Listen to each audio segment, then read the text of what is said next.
আসসালামু আলাইকুম রহমতুল্লাহি ওয়া বারাকাতুহু। আমার ভিডিওগুলো দেখতে থাকুন, দেখতে দেখতে ভালো লাগে, ভালোবাসা হয়ে যাবে ইনশাআল্লাহ। ব্রিটেনে আশ্রয়ের জন্য আবেদনের রেকর্ড সর্বোচ্চ পরিমাণ এবছর ছাড়িয়ে গেছে। ব্রিটেনে আশ্রয় চেয়ে রেকর্ড সংখ্যা আবেদন জমা পড়েছে। হাজার হাজার অভিবাসন প্রত্যাশীর হোটেলে থাকার ব্যবস্থা নিয়েও সরকার ক্রমবর্ধমান চাপের মুখে থাকা অবস্থায় বৃহস্পতিবার সরকারিভাবে এ তথ্য জানানো হয়।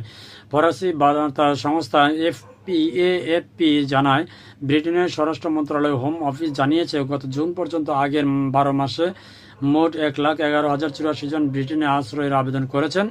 2001 সালে রেকর্ড রাখা শুরুর পর যে কোনো 12 মাস মেয়াদী এটি সর্বোচ্চ সংখ্যা আশ্রয় চাওয়া ঘটনা।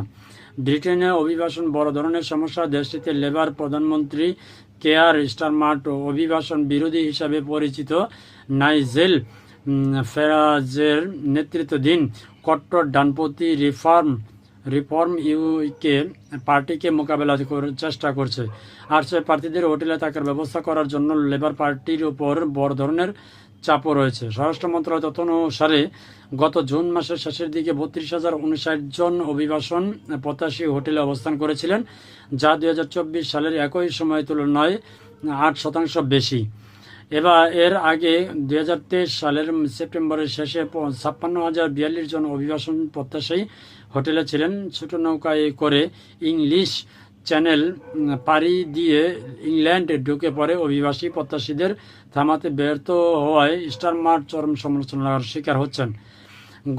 তিনি গত বছরের জুলাইয়ে ক্ষমতায় গ্রহণের পর রেকর্ড 50,000-এর বেশি মানুষ ভয়াবহ যাত্রার শেষে যুক্তরাজ্যে প্রবেশ করেছে। আজকের তথ্য অনুসারে গত বছরের তুলনায় এ বছর অভিবাসী প্রত্যাশী আগমন 27% বেড়ে দাঁড়িয়েছে। খবর হচ্ছে বিডি প্রতিদিন। যারা ভিডিওটা দেখেছেন অবশ্যই আপনাদেরকে ধন্যবাদ। আসসালামু আলাইকুম রহমতুল্লাহি ওয়া বারাকাতুহু।